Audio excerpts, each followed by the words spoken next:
कोई तुमसे बोलेगा कि देखो हमारे पास एक वायर है ऐसे, और फिर वो ऐसे चला गया, कहां से आया था? इनफाइनाइट से। कहां तक चला गया? इनफाइनाइट तक। चलो बहुत अच्छी बात है।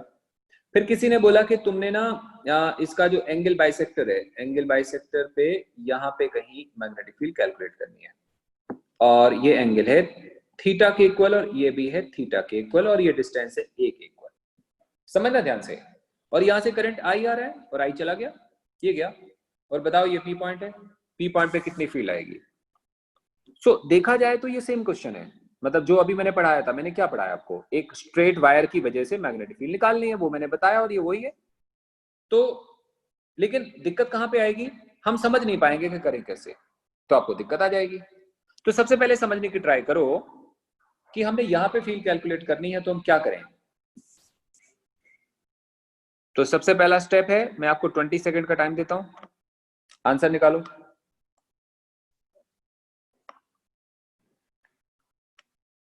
जल्दी जल्दी से निकालो।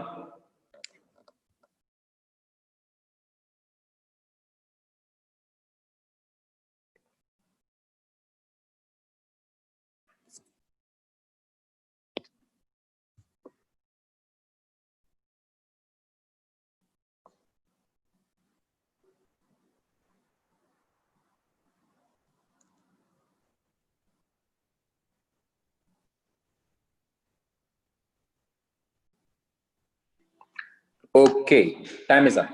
सबसे पहला स्टेप हम क्या करेंगे? सबसे पहले हम घबराएंगे नहीं, और हम जहां पे मैग्नेटिक फील्ड निकालनी है ना, क्या करते होते थे? वहां से एक परपेंडिकुलर डालते थे, यहां पे, यहां पे। याद आया? और तुम्हें अच्छे से याद होगा तो जो जो ये वाला वायर है ना, इसका एक एंड यहां पे है, मतलब यहां से उस वाले एंड तक ज्वाइन कराने वाली जो लाइन है, उसका जो एंगल होगा ये वाला, इसको हम बीटा बोलते थे, अगर आपको याद हो। देखो ऐसे होता है ना, ऐसे, दैट वाज बीटा। और जो इधर वाला राइट साइड वाला एंगल होता था, उसको अल्फा बोलते थे। अल्फा नो डाउट 90 आएगा। तो सबसे पहले हम ना दोनों वायर की वजह से आंसर नहीं निकालते, हम एक वायर की वजह से निकालते हैं। और एक और बात आपको बताऊं, जो सिचुएशन ये वाली इसके लिए है, for this wire, P behaves as a point, और इस वाले वायर के लिए भी P सिमिलर बिहेव करेगा। सिमिलर बिहेव का मतलब होगा सारी चीजें तो सेम है, ये डिस्टेंस सेम है, और ये एंगल सेम है, सब कुछ सेम है। इसका मतलब एक वायर की वजह से जितनी फील्ड आएगी ना P पे, दूसरे वाले की वजह से भी सेम आएगी। अब सवाल होता है डायरेक्शन निकालने का।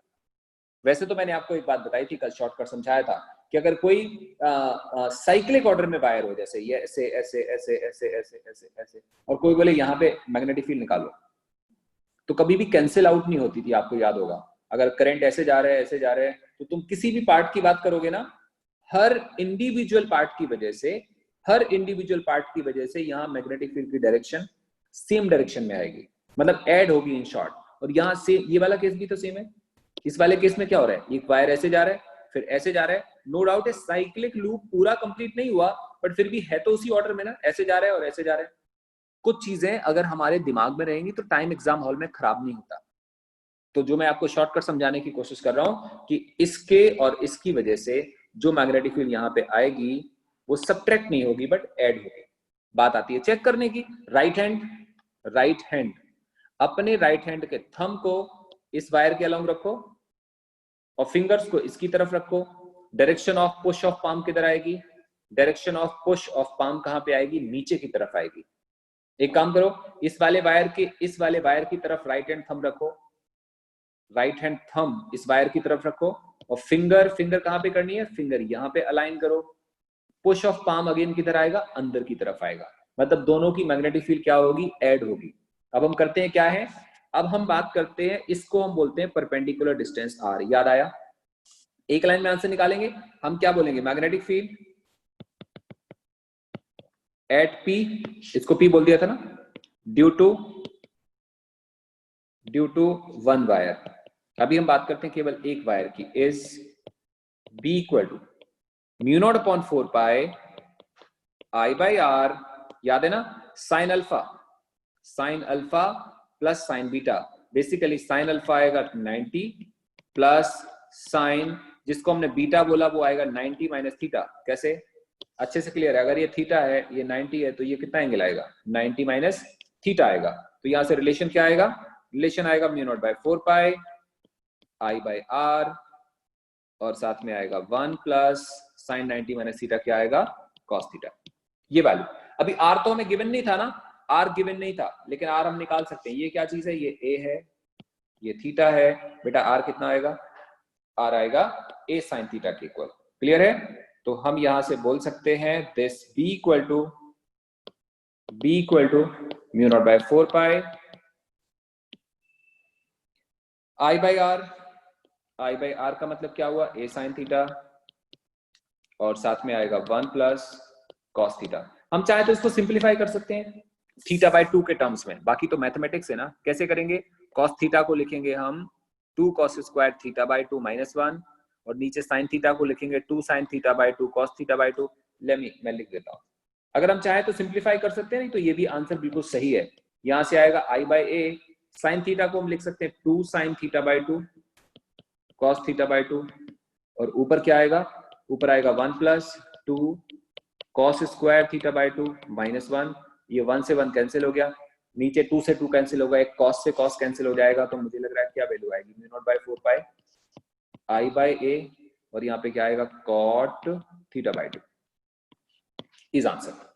ऐसे कुछ निकाल लेंगे, मतलब ऐसे हम कितने भी क्वेश्चन बना सकते हैं। We can make so many problems. शायद यहां तक ठीक होगा। एक न्यूमेरिकल दे रहा हूं मैं आपको, सेम क्वेश्चन देता हूं। सेम क्वेश्चन होगा कुछ ऐसे कि ये वायर है और ये भी वायर है, और ये ऐसे कुछ आ रहा है, और ये इनफाइनाइट से आ रहा है, और ये भी इनफाइनाइट की तरफ जा रहा है। और एक काम करते हैं, ये एंगल बाइसेक्टर है, इसी एंगल बाइसेक्टर पे हम बाहर को यहाँ की बात करते हैं। यहाँ ये पी है, ध्यान से समझना। पी कहाँ पे? इस लाइन की तरफ है, और ये जो ये है ना, ये थीटा है, और ये भी थीटा है। सेम क्वेश्चन ले लिया मैंने, लेकिन बाहर को ले लिया। ये ए के बराबर है, और ये करंट आई के इक्वल है, और आपसे कहा जाता है find magnetic field at P. Again बेटा 20 सेकंड का टाइम है। अब अपनी स्किल को देखो। सी टू कैलकुलेट हमने एक स्किल अप्लाई करनी पड़ती है। वो अपनी स्किल देखो कि आप कर पा रहे हो कि नहीं कर पा रहे हो। क्या फर्क आ गया? अंदर की जगह हमने बाहर निकालना था, क्या आंसर आएगा? कैसे निकालोगे? ट्राई करो, थोड़ा सा खुद से करो, फिर मैं समझाता हूं। हमने जहां भी फील्ड निकालनी होती है उस पॉइंट से वायर पे परपेंडिकुलर डालते हैं। अब यार वायर पे तो परपेंडिकुलर डलने से कैसे डल जाएगा? वायर तो इतना दूर है, पीछे रह गया वायर। तो डालो परपेंडिकुलर यहां से परपेंडिकुलर, दिस नॉट परपेंडिकुलर। अगर हम तो अगर हम इस वाले पॉइंट से परपेंडिकुलर डालेंगे, परपेंडिकुलर नहीं है, तो फिर हम यहां से यहाँ ये परपेंडिकुलर नहीं है, ये भी नहीं है। मतलब अगर हम पीछे कहीं भी लाइन खींचेंगे परपेंडिकुलर ड्रॉप नहीं होगा। तो हमें क्या करना पड़ेगा? वायर को आगे की तरफ एक्सटेंड करना पड़ेगा। एक काम करता हूं, पहले मैं एक डायग्राम दिखाता हूं, फिर ज्यादा बेहतर रहेगा, आप समझ पाएंगे। मान लो ये वायर है हमारे पास, कोई हमसे बोलता है कि यहाँ पे फील्ड बताओ। बेटा ध्यान से समझना, क्या करते हैं हम? सबसे पहले हम इसको यहां से ऐसे करते हैं, और इसको परपेंडिकुलर डिस्टेंस आर बोलते हैं। फिर हम एक एंड, फर्स्ट एंड का एंगल बनाते हैं, उसको लेट से हम बीटा बोल देते हैं। फिर हम दूसरे एंड का एंगल बनाते हैं, इसको सपोज करो हम अल्फा बोल देते हैं। ऐसे ही करते हैं ना, और फॉर्मूला लिख देते हैं। लेकिन अगर कोई हमसे बोले कि सर, और इसका फॉर्मूला आता है बी इक्वल टू, कल पढ़ रहे थे हम लोग, mu naught by 4 pi I by R sine alpha plus sine beta, ऐसे आता है। अब कोई तुमसे बोले कि हमारे पास ये वायर है, देखो ये वायर है, यहां बताओ फील्ड कैसे निकालें। तो आपको समझाया था हम क्या करते हैं। हम एक काम करते हैं, इस वाले वायर को आगे को एक्सटेंड करते हैं। सबसे पहले कर दिया, फिर हम यहां से परपेंडिकुलर डालते हैं, डाल दिया। उसके बाद हम इस वाले एंड का एंगल निकालते हैं। किसके साथ निकालते हैं? ध्यान रखो, एंगल हमेशा परपेंडिकुलर के साथ निकालते हैं, परपेंडिकुलर के साथ। तो ये परपेंडिकुलर है, इस परपेंडिकुलर के साथ किसका निकालते हैं? फर्स्ट वाले एंड का एंगल निकालते हैं, और वो कौन सा होगा? वो ये वाला होगा। लेट्स से हम इसको बीटा बोलते हैं, तो दूसरा एंड ये होता है ना, ये वाला, और इसको हम अल्फा बोल देते हैं। आपको याद होगा। लेकिन इस वाले केस में फॉर्मूला सेम नहीं आता था, कल समझाया था। Mu naught by 4 pi I by R, अगर हम इसको आर बोलते थे, आई बाय आर, फिर क्या आता था? मैंने आपको कल समझाया था, मैंने वो ये समझाया था कि बेटा इस रेफरेंस लाइन से अल्फा इस तरफ है, देखो इस तरफ है, और बीटा कहाँ है? बीटा उल्टा है ऐसे। बट यहाँ देखो, यहाँ अल्फा तो अभी भी उसी तरफ है जिस तरफ हमारे फॉर्मूले में था। इन are formula alpha was this type, alpha अभी भी सेम है, लेकिन यहाँ बीटा बदल गया। बीटा कहाँ पे आ रहा है? बीटा इधर को आ रहा है, इधर को देख पा रहे हो आप, इधर आ रहा है। जबकि हमारे जो हमारा आर्टिकल था उसमें बीटा कहाँ था? उल्टे साइड था। तो मतलब बीटा को होना चाहिए था इधर और है इधर, तो बीटा के साथ क्या आएगा? माइनस आएगा। तो हम यहाँ पे क्या लिखते थे? कॉस अल्फा, सॉरी यहाँ पे हम लिखते थे साइन अल्फा माइनस, या प्लस भी लिख सकते हैं, प्लस साइन माइनस बीटा। ये मैंने आपको कल सारा समझाया था बट फिर भी एक्सप्लेन कर रहा हूं। So whenever the point is out of the wire, wire से कहीं बाहर है पॉइंट, और तब हमें अगर वैल्यू कैलकुलेट करनी हो तो हमने हल्का सा मॉडिफिकेशन करना पड़ता है, ये वाला। अब आइडेंटिफाई करने की जरूरत है कि बेटा इस प्रॉब्लम और इस प्रॉब्लम में क्या फर्क है। बस छोटा सा फर्क है। पहले वाले प्रॉब्लम में जो पॉइंट था वो अंदर था, अंदर यहाँ कहीं था, और यहाँ कहीं होने का मतलब हुआ कि अगर हम यहाँ से परपेंडिकुलर डाल रहे थे ना इधर से, तो ये अल्फा आ रहा था, ये वाला एंगल, दूसरा एंगल बीटा आ रहा था और वाइस वर्सा, लेकिन वो एंगल आ रहे थे अंदर वाले। अब ये पॉइंट पड़ गया बाहर, तो करेंगे कैसे? करने का मेथड ये है कि हम इसको थोड़ा सा बाहर को एक्सटेंड करते हैं। देखो ये पॉइंट डालता हूं, कंफ्यूज करेंगे आपको। इसको बाहर एक्सटेंड करते हैं, लाइक ऐसे कुछ, ऐसे ऐसे ऐसे ऐसे ऐसे कर दिया। दोनों वायर की वजह से नहीं निकालते हम, एक की वजह से निकालेंगे, आंसर दूसरे का भी सेम आएगा। पहले हम निकाल रहे हैं इस वाले वायर की वजह से।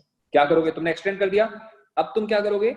इस वाले पॉइंट से डालोगे परपेंडिकुलर, ये डाल दिया तुमने परपेंडिकुलर, और इसको हम क्या बोलेंगे? आर। बच्चा समझ आ रहा है? आप सुनो, ये हमारा वायर है ना, ये हमारे वायर का फर्स्ट एंड है, फर्स्ट एंड। तो हमने क्या करा, ये जो परपेंडिकुलर डल रहा है ना, इस परपेंडिकुलर से हमने लाइन खींची और फर्स्ट वाले एंड का एंगल बनाया। एंगल हमेशा किससे बनाते हैं? परपेंडिकुलर से बनाते हैं। मैं बार बार बोल रहा हूं, किससे बनाते हैं? परपेंडिकुलर से। किसका बनाते हैं? फर्स्ट एंड का। वायर यहां से शुरू हुआ और यहां पे खत्म हो गया, इसका मतलब ये वायर का फर्स्ट एंड होगा, और ये परपेंडिकुलर लाइन है। परपेंडिकुलर लाइन से फर्स्ट एंड को हम जब ज्वाइन करते हैं ना, तो ये वाला एंगल आता है, और इस एंगल को हम क्या बोलेंगे बेटा? इस एंगल को कुछ भी बोल सकते हैं यार, बीटा बोल दो, इसको बीटा बोला। और दूसरा एंगल कहाँ पे होगा? दूसरा होगा इस वाले एंड पे, और वो कैसे बनेगा? जब हम ऐसी लाइन खींचेंगे सीधी। क्लियर है ना? तो ये कितना आएगा? ये टोटल एंगल आएगा 90 डिग्री। तो अगर हम एक वायर की वजह से कैलकुलेट करते हैं, मैं कुछ ऐसे कहता हूं, मैग्नेटिक फील्ड, ये सॉल्यूशन लिखते हैं, magnetic field at point P due to one wire is B equal to, बेटा ध्यान से, हाँ ध्यान से, mu naught by 2 pi I by R, R मतलब परपेंडिकुलर डिस्टेंस आता था, आ गया ना समझ में? और हम यहाँ पे क्या लिखेंगे? ब्रैकेट के अंदर साइन अल्फा प्लस साइन, याद करो बेटा माइनस बोलते होते थे, ऐसे कुछ आएगा। तो यहां से b कितना निकल के आएगा? यहां से b निकल के आएगा, b निकल के आएगा mu naught by 4 pi I by R 1 minus sine beta, क्योंकि साइन माइनस बीटा करेंगे तो वो माइनस हो जाएगा, ऐसे कुछ आएगा। अब देखो दोबारा ध्यान से, बीटा कैसे निकालेंगे? उसके लिए हम जानते हैं एक बात कि अगर ये वाला एंगल थीटा है ना बच्चा, तो फिर ये एंगल भी तो थीटा होगा, और ये डिस्टेंस कितना दिया हुआ है? ये a दिया हुआ है, तो ये राइट एंगल ट्रायंगल बन रहा है। मैं दोबारा बना देता हूं यहाँ पे, ये ऐसे और ये ऐसे और ये ऐसे बन रहा है, देखो ये थीटा है और ये r है और ये a है। यहां से हम बोल सकते हैं sine theta equal to perpendicular upon hypotenuse. तो r कितना आ रहा है? r आ रहा है a साइन थीटा के बराबर, ये ऐसे आ गया, तो हमने r निकाल लिया, हमारे पास r निकल गया। और बाकी बीटा की बात करें, बीटा कितना दिख रहा है हमें? बीटा हमें दिख रहा है 90 माइनस थीटा के इक्वल। चेक करो, बीटा हमने किसको बोला? बीटा हमने इसको बोला हुआ, और क्लियर दिख रहा है हमें? ये एंगल प्लस ये एंगल कितना होगा? 90, तो बीटा कितना आएगा? 90 माइनस थीटा के इक्वल आएगा। So we have got this relation, और यहां से जब हम आगे चलेंगे ना, तो हम इसको लिखेंगे equal to mu naught by 4 pi I by R, that was A sine theta, और यहां पे आएगा 1 माइनस साइन को क्या लिखेंगे 90 माइनस थीटा, और ये क्या बन जाएगा कॉस बन जाएगा। तो क्या आएगा mu naught by 4 pi I by A, clear हो रहा है। और यहां से आएगा 1, 90 माइनस थीटा क्या होता है कॉस थीटा, तो ये 1 माइनस कॉस थीटा आ गया, और नीचे आ रहा था क्या साइन थीटा। तो this is what B. Clear हो गया बेटा। ये हमारे पास ऐसे कुछ आ गया, और इसका आंसर अगर हम थीटा बाय 2 के टर्म्स में सॉल्व करेंगे तो कैसा आएगा आई बाय ए, और इसको ऊपर वाले को हम लिखेंगे 1 माइनस कॉस थीटा को लिख सकते हैं 1 minus 2 sine square theta by 2 divided by sine theta को लिख सकते हैं 2 sine theta by 2 cos theta by 2, और ये बन जाएगा mu naught by 4 pi I by A. Numerator में अब तुम +2 में पढ़ते हो, समझदार बच्चे हो गए हो, ऊपर आएगा 2 1 से 1 कट जाएगा 2 साइन स्क्वायर थीटा बाय 2, नीचे 2 से 2 कटेगा, साइन से साइन कटेगा, और वैल्यू आएगी 10 थीटा बाय 2। ये भी आ गया। अगर कोई कहे बी नेट निकालो, बी नेट, तो ऑफ कोर्स वो 2 भी आएगा, सिमेट्री है ना बेटा, सिमेट्री, सिमेट्री देखो सिमेट्री है, जितनी वैल्यू इसकी आएगी, जितनी मैग्नेटिक फील्ड इसकी आएगी, उतनी इसकी आएगी। So it would be the answer. एक बार चेक कर लो अच्छे से, आप देख लो मैंने क्या दिखाया आपको, एक बार अच्छे से देख लो, नहीं तो मैं टर्न कर रहा हूं। राइट, सी ये मैं आपको कंसेप्ट समझा रहा था, और ये उसका सोल्यूशन है। B net equal to 2 times of B, इसको 2 से मल्टीप्लाई करेंगे इस वाले एक्सप्रेशन को, तो हमारे पास आंसर आ जाएगा। क्लियर। सो इतनी सारी बातों में मैं आपको कंक्लूड ये करने की कोशिश कर रहा हूं कि अगर हम स्ट्रेट वायर की वजह से मैग्नेटिक फील्ड निकालना जानते हो, तो स्ट्रेट वायर किसी भी तरह का हो सकता है, कैन बी इंटीरियर एक्सटीरियर, कहीं पे भी निकालने के लिए आ सकता है। एक काम करते हैं, एक और क्वेश्चन देता हूं, एक और क्वेश्चन देता हूं। हमारे पास एक रेगुलर हेक्सागन है, देखो वी हैव रेगुलर हेक्सागन ऐसे कुछ, and it has regularly 6 sides.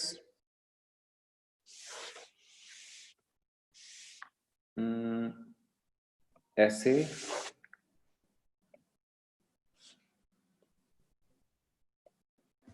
ये हेक्सागन है, और सपोज करो हमने यहाँ पे मैग्नेटिक फील्ड कैलकुलेट करनी है,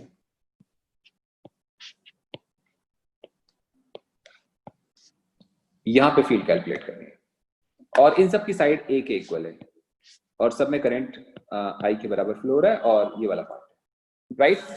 तो लाइन लिख लो डायग्राम बना के, calculate magnetic field at the centre, calculate magnetic field at the centre, और इसको जल्दी से करो, और मुझे आंसर बताओ, कौन बताएगा।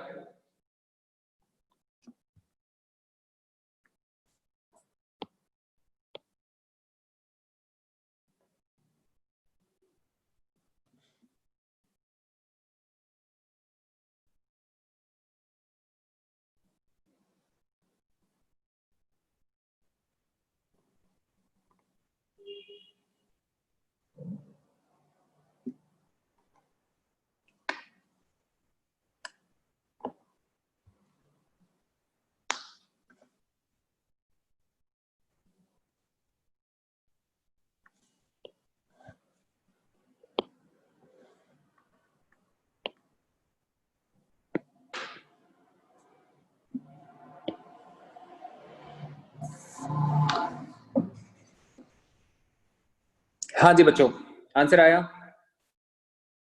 जल्दी बोलो कितने लोगों ने आंसर निकाला।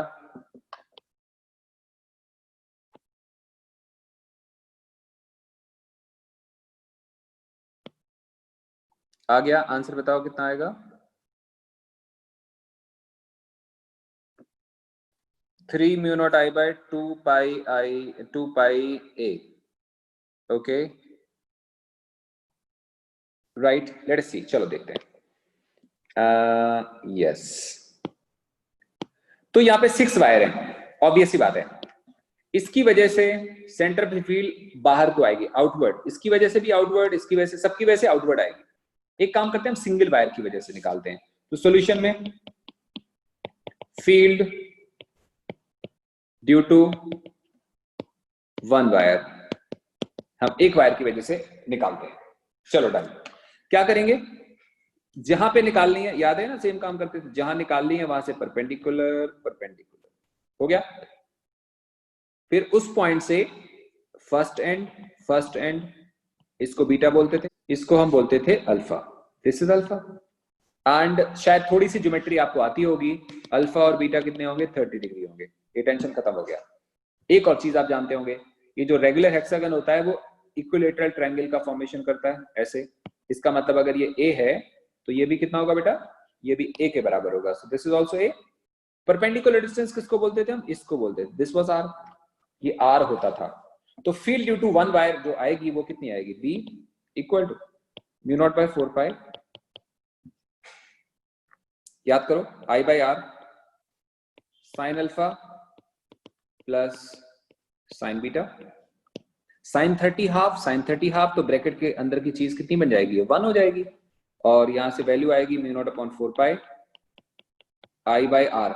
आर को क्या लिखोगे आप यार, सोचो ना, अगर ये ए है तो ये कॉस में आएगा ना, ये वाला, इसको हम ए कॉस लिखेंगे ना, तो नीचे आर की जगह क्या लिखेंगे, ए कॉस कितना 30 वैल्यू है, और साथ में ए भी आ जाएगा। ये आंसर है। लेकिन ये आंसर किसका है, ये आंसर बेटा एक का है, एक वायर। कोई गलती होती है चेक करो आप, कई बार कैलकुलेशन मिस्टेक हो जाती है। Mu naught by 4 pi I by R sine alpha plus sine beta, ये 1 हो जाएगा। आर की वैल्यू आएगी ए कॉस 30 के बराबर, ए cos 30 के बराबर, so we have got this relation, cos 30 आएगा √3/2, so we have this relation. Yes, बहुत अच्छी बात है जी, ये बिल्कुल सही है। तो जो नेट आंसर आएगा वो 6 टाइम्स आ जाएगा ना। हम लोग लिख सकते हैं यहाँ पे कि जो बी नेट आएगा वो आएगा 6 टाइम्स ऑफ बी। आप मल्टीप्लाई करके देख लो आंसर कितना आ रहा है, आपका आंसर कैलकुलेट हो जाएगा। एक बात सोचो, एक बात ये सोचो कि अगर हमारे पास एक वायर हो, एक वायर है छोटा सा, बहुत छोटा सा, इतना छोटा, कितनी लेंथ है उसकी, डीएल, और इसमें जा रहा है करंट, और किसी ने बोला सर ये बताओ यहाँ पे मैग्नेटिक फील्ड होगी, हमने कहा होगी, बोले बताओ कितनी होगी, मैंने कहा बता देते हैं, डी की वैल्यू होगी, या बी या डी बी कुछ भी बोल देते थे, क्या बोलते थे, mu naught by 4 pi I DL sine theta upon R square. ये ऐसे कुछ होगा, ये हमें समझ में आता है, हम लोग ऐसे कैलकुलेट कर लेते हैं। एक बच्चा दूसरा बोला नहीं सर मेरे पास करंट नहीं है। एक्चुअली होगा क्या, ये जो छोटा सा टुकड़ा है इस पे चार्ज होगा ना। मैं यहाँ पे सारे चार्ज की बात नहीं कर रहा, यहाँ पे उस चार्ज की बात कर रहा हूँ जो भाग रहा होगा, movable charge. We have a wire and it is carrying current, that means it has some charge. इसमें कितना चार्ज होगा, थोड़ा सा चार्ज होगा, थोड़ा सा कितना होगा, डीक्यू होगा, डीक्यू होगा ना। और डीक्यू चार्ज किससे भाग रहा होगा, किसी वेलोसिटी से भाग रहा होगा, और वो कौन सी वेलोसिटी होगी, ड्रिफ्ट वेलोसिटी होगी। मैं आपको समझाता हूँ दोबारा। अगर हमारे पास ये वायर है ना, ये वायर है, तो इस वायर में करंट है, करंट, और करंट को हम क्या बोलते हैं, करंट को बोलते हैं N E A V D, याद करो। और इसकी वजह से अगर हम यहाँ पे फील्ड कैलकुलेट कर रहे थे, आर पोजीशन पे, थीटा एंगल पे, तो बी का फॉर्मूला आ रहा था mu naught by 4 pi, I की जगह लिखेंगे N E A V D multiplied by DL और multiplied by sine theta divided by sine R square. आप समझने की ट्राई करना। फिर हम क्या बोल सकते हैं, हम बोल सकते हैं B equal to mu naught by 4 pi, mu naught by 4 pi into N A D L E into V D into sine theta upon R square. समझो, मैंने अपने हिसाब से प्रोग्रामिंग कर दी, इसकी उल्टा पुल्टा कर दिया। अब देखो n का मतलब क्या है, व्हाट इज n? n का मतलब है number of free electron per unit volume, per unit volume. a क्या है, एरिया, dl क्या है, लेंथ, तो ये क्या चीज है, ये है वॉल्यूम। समझ में आया? मैं लिख देता हूं तो आप कंफ्यूज हो जाओगे। NdL equal to small volume, small volume. तो कोई हमसे बोले कि सर फिर NaDl क्या है? NaDl है total free electron in length dl। देखो ना, समझो, अच्छे समझो, यहाँ पे क्या लिखा हुआ है बेटा, n का मतलब था number of free electron per unit volume, number of free electron per unit volume multiplied by volume. तो क्या आ गया, total number of free electron. तो ये क्या चीज आ गया, total number of free electron in DL length. तो कोई तुमसे पूछे NaDl इंटू ई क्या है, तो ये क्या चीज है, it is total movable charge. ये वो चार्ज है जो भाग रहा है। कैसे पता, जो फ्री इलेक्ट्रॉन होते हैं वही तो भागते हैं ना। तो डीएल लेंथ में अगर इतने फ्री इलेक्ट्रॉन है तो वो सारे के सारे भाग रहे हैं, और हर एक इलेक्ट्रॉन का चार्ज कितना है, ई के equal. So how much charge is running, this much charge is regularly running, so this is the total movable charge. और इसको हम कुछ नाम दे सकते हैं, this is total movable charge, और इसको हम नाम दे सकते हैं क्या, Q दे देते हैं या DQ दे देते हैं। Let's say we consider it as Q। तो बेटा ध्यान से देखो, अगर हम इसको Q बोलते हैं, दिस इज Q, और ये ड्रिफ्ट वेलोसिटी है VD, और ये साइन थीटा हो गया। तो अब हम दोबारा से टर्न करते हैं। अब जो हमने अभी वायर बनाया था ना, वायर, अब हम उसकी जगह वायर नहीं बनाते, क्योंकि वायर में तो करंट दिखा रहे थे। हम इसकी जगह क्या बनाएंगे, इसकी जगह हम बनाएंगे कि एक चार्ज है। समझना, इस वायर को हमने क्या मान लिया कि इसमें एक चार्ज है, और वो कितनी वेलोसिटी से भाग रहा है, वो भाग रहा है बेटा ड्रिफ्ट वेलोसिटी से। एक चार्ज है और वो ड्रिफ्ट वेलोसिटी से भाग रहा है, और हमने फील्ड कहां कैलकुलेट करनी है, यहां निकालनी है। कितने दूर, r दूर, कितना angle, theta angle. Yes, formula क्या आएगा, B equal to mu naught by 4 pi. ध्यान से देखो क्या निकाला था हमने अभी, हमने निकाला था इतना सब। इसमें से ये क्या है, ये है चार्ज, ये है वेलोसिटी, ये है साइन थीटा। यहाँ पे क्या लिखेंगे हम, Q VD sign theta upon R square. ये भी आ गया। आई होप क्लियर है। अब VD तो हमने इसलिए लिखा ना क्योंकि हम वायर की बात कर रहे थे, क्योंकि वायर में करंट कितने से भागता है, जस्ट अ मिनट, वायर में करंट भाग रहा होता है ड्रिफ्ट वेलोसिटी से। अगर वायर में करंट ड्रिफ्ट वेलोसिटी से भागता है तो हमने VD ले लिया। लेकिन अगर हम जनरल बात करें, जनरल, तो जनरल केस में हमेशा ड्रिफ्ट वेलोसिटी से थोड़े ना भागेगा। तो now we consider any charge, we consider any charge, any charge running with any velocity। तो फिर अब क्या फॉर्मूला होगा, अब तुम कैसे समझोगे, तुम बोलोगे सर देखो हमारे पास एक चार्ज है प्लस Q, कैसे भाग रहा है, v वेलोसिटी से। सर बताओ यहाँ पे कितनी मैग्नेटिक फील्ड आएगी, मैं कहूंगा कितना दूर है, r दूर है, एंगल कितना है, थीटा है। रिलेशन क्या आएगा बेटा, B equal to mu naught by 4 pi Q। अब VD नहीं बोलेंगे हम, सिंपल क्या बोलेंगे, Q into V into sine theta divided bye क्या आएगा बच्चा, R स्क्वायर। ये फॉर्मूला आ जाएगा। डायरेक्शन निकालने का मेथड बहुत आसान है यार। डायरेक्शन का मतलब हुआ कि जो करंट की डायरेक्शन होती थी ना, और जो पॉजिटिव चार्ज की डायरेक्शन होगी वो सेम ही होगी, एक ही बात है। तो करंट राइट डायरेक्शन में जा रहा हो या चार्ज राइट डायरेक्शन में जा रहा हो, इसका मतलब सेम है। वो जैसे हम राइट हैंड थंब रूल लगाते थे ना, राइट हैंड थंब रूल में थंब रखते थे हम करंट की तरफ, यहां थंब किसकी तरफ रखेंगे, वेलोसिटी की तरफ। हाँ, लेकिन अगर ये गलती से नेगेटिव चार्ज होगा तो फिर केस बदल जाएगा। अभी हम क्या बोल रहे हैं, अभी हम लोग कंसीडर कर रहे हैं कि positive charge running with velocity v is equivalent to current I। Yes no, positive charge right direction में भाग रहा है, इसका मतलब हम ऐसे मानेंगे जैसे वायर में करंट कहां भाग रहा हो, राइट डायरेक्शन में। लेकिन अगर नेगेटिव चार्ज राइट डायरेक्शन में भागेगा तो हम क्या बोलेंगे, इज इक्विवेलेंट टू, बच्चा सोचो इसका क्या मतलब है यार, करंट राइट में मानेंगे कि लेफ्ट में मानेंगे, is equivalent to current going towards left side, क्योंकि करंट का मतलब पॉजिटिव चार्ज से है, नेगेटिव चार्ज से नहीं है। तो ये ऐसे बिहेव करेगा। बच्चा जी समझ में आ गया, बस बहुत अच्छा हो गया। दोबारा से फिर रिपीट करता हूं, हमारे पास एक charge running with some velocity at position R, making angle theta, magnetic field is B equal to mu naught by 4 pi Q, मैं I लिखने वाला था, क्या लिखेंगे, Q V sin theta divided by what is that, R square। हाँ, similarly we can write in vector form. आपको याद होगा वेक्टर फॉर्म में निकाला था हम लोगों ने प्रीवियस आर्टिकल, मैं दोबारा नहीं समझाने वाला, आप अंडरस्टैंड करो और देखना कि सेम आता है कि नहीं। बी वेक्टर इक्वल टू आएगा Q V cross R over R cube, और साथ में आएगा म्यू नॉट बाय 4 पाई। मैंने लिख दिया, अब आप चेक करो सही आ रहा है कि गलत आ रहा है। चेकिंग कैसे करते हैं? चेकिंग दो तरह से करते हैं, एक तो चेकिंग करते हैं मैग्नीट्यूड वाइज और एक करते हैं डायरेक्शन के हिसाब से। डायरेक्शन के हिसाब से सबसे पहले मैग्नीट्यूड की बात करते हैं।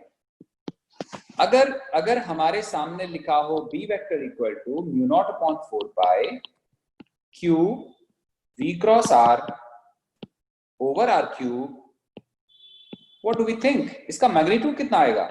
तुम बोलोगे सर इसका मैग्नीट्यूड आएगा, क्रॉस प्रोडक्ट हमें आता है mu naught upon 4 pi Q V, होता है ना A cross B equal to A B sine theta, और नीचे क्या लिखा था R cube. Actually what is this, mu naught upon 4 pi Q V sine theta, एक आर कैंसिल हो गया। What do you think, is it same? Yes it is same. जो formula हमने डायरेक्ट निकाला था, जो फॉर्मूला डायरेक्ट निकाला था उसमें जो आंसर आ रहा था और क्रॉस प्रोडक्ट का जो रिजल्ट आ रहा है उसमें जो आंसर आ रहा है वो बिल्कुल सेम है। इससे क्लियर हुआ कि जो ये रिलेशन लिखा है वो सही लिखा है। अब बात आती है डायरेक्शन की, क्या ये डायरेक्शन को भी सही से डिफाइन कर रहा है कि नहीं डिफाइन कर रहा? So let us check again. मैं आपसे पूछ रहा हूं बेटा, इस वाले केस में यहां पे मैग्नेटिक फील्ड किधर को होगी? तो तुम क्या करोगे, तुम अपने राइट हैंड थंब को इधर करो, राइट हैंड थंब को, लेफ्ट हैंड नहीं राइट हैंड थंब को इधर करो, फिंगर्स को इधर करो। पुश ऑफ पाम कहां पे आएगा, नीचे की तरफ कि ऊपर की तरफ? पुश ऑफ पाम आएगा ऊपर की तरफ, इसका मतलब यहां पे मैग्नेटिक फील्ड कहां पे आएगी, ऊपर की तरफ आएगी। ये हमारा राइट हैंड पाम रूल है जो हम ऑलरेडी जानते हैं। अब हम चेक करें क्रॉस प्रोडक्ट से, जो क्रॉस प्रोडक्ट मैंने नीचे लिखा है क्या वो भी डायरेक्शन को सही बता रहा है कि नहीं बता रहा है?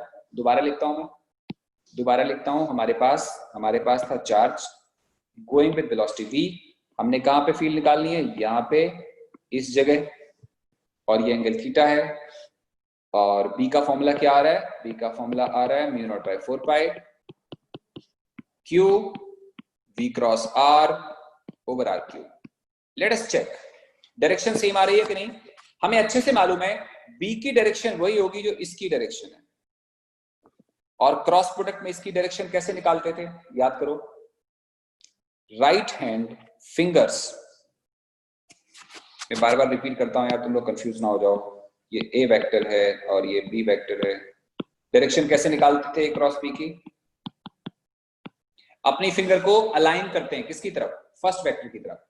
राइट हैंड की फिंगर्स को इस तरफ अलाइन करते हैं, इस तरफ, और घुमाते हैं, कर्ल करते हैं किसकी तरफ, दूसरे वेक्टर की तरफ। तो कर्लिंग कैसे करेंगे, ऐसे करेंगे, अपनी फिंगर्स को एक ही तरफ अलाइन करेंगे और इधर को कर्लिंग करेंगे। जब तुम इधर को कर्ल करोगे तो थंब किधर आएगा, थंब नीचे आएगा कि ऊपर आएगा? करके देखो, अपनी राइट हैंड फिंगर्स को एक ही तरफ करो और बी की तरफ घुमाओ, बी की तरफ घुमाओगे तो थंब कहां पे आएगा, ऊपर आएगा।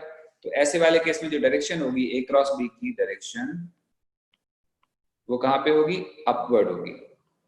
मैं इस केस की बात कर रहा हूं, इस केस में डायरेक्शन अपवर्ड होगी। इस केस में देखें, इस केस में क्या करेंगे हम, या वी क्रॉस आर लिखाना, सबसे पहले अपनी फिंगर को कहां पे करेंगे, वी की तरफ करेंगे, और फिर किधर घुमाएंगे, आर की तरफ। कहां पे आएगा बेटा डायरेक्शन, इनवर्ड के अपवर्ड? तो आंसर क्या आएगा, डायरेक्शन आएगी अपवर्ड। और जो हम लोगों ने वैसे निकाला था उसमें भी डायरेक्शन कहां पे आ रही थी, राइट हैंड पाम रूल से निकाला था उसमें भी अपवर्ड आ रही थी, और जो हमने यहां से करा उसमें भी डायरेक्शन कहां आ रही है, अपवर्ड आ रही है। इसका मतलब ये फॉर्मूला बिल्कुल सही है। परफेक्ट हो गया, बहुत अच्छी बात है। एक छोटा सा एग्जांपल, कॉपी पेन से लिखो,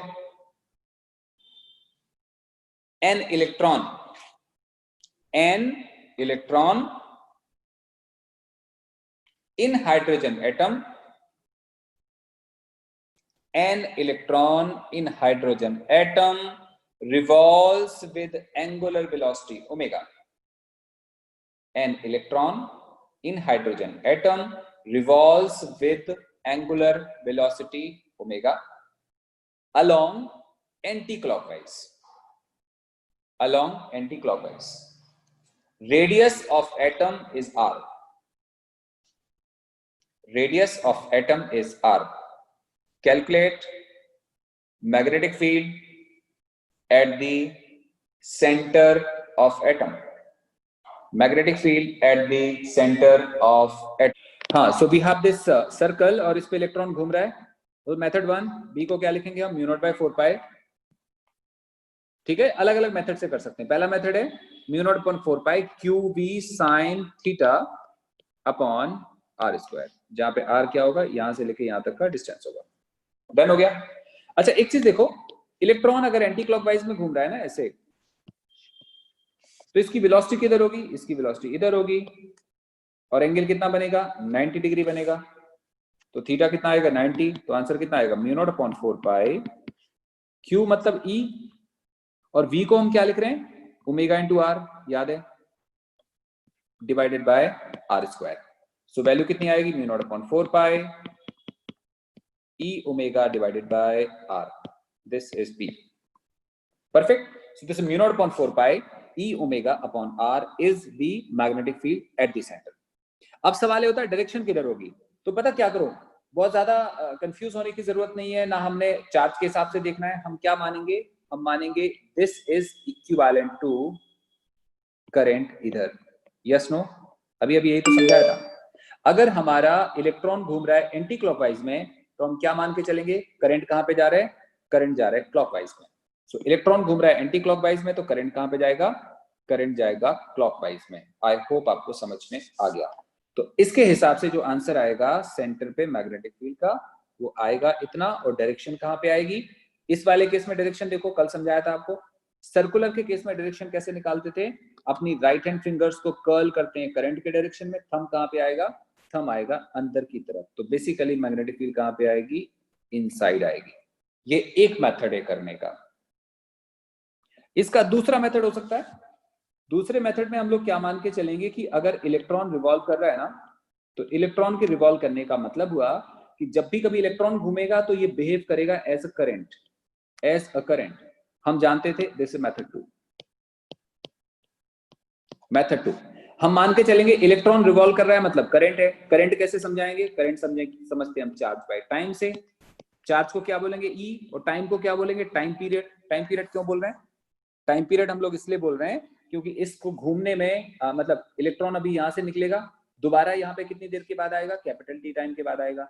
इसका मतलब every time it crosses after time T. तो जो इक्विवेलेंट करंट आएगा that would be E by T, and this is equal to what, E by T को हम क्या लिखते हैं, 2 pi by omega. So it becomes E omega upon 2 pi. ये method 2 है. और हम बी का फॉर्मूला जानते हैं. बी कितना होता था, mu not I bye 2r. ये हमने ऑलरेडी पढ़ रखा है. कब पढ़ा था, मैंने आपको जब सर्कुलर लूप की वजह से मैग्नेटिक फील्ड पढ़ाई थी, तो मैंने ये पढ़ाया था mu not I upon 2r होगा. तो this mu naught by 2r, what is I, सामने लिखा हुआ है E omega by 2 pi. Check कर लो आंसर सेम आ रहा है. क्या आ रहा है answer, mu naught by 4 pi E omega by r. So कहने का मतलब हुआ कि we can calculate by different methods. हम डायरेक्ट भी कर सकते थे जो हमने जिस मेथड से पहले करा था, और हम ऐसे भी कर सकते हैं. आई होप यहां तक समझ में आ गया आप लोग को. राइट. सो आज की क्लास यहीं तक है.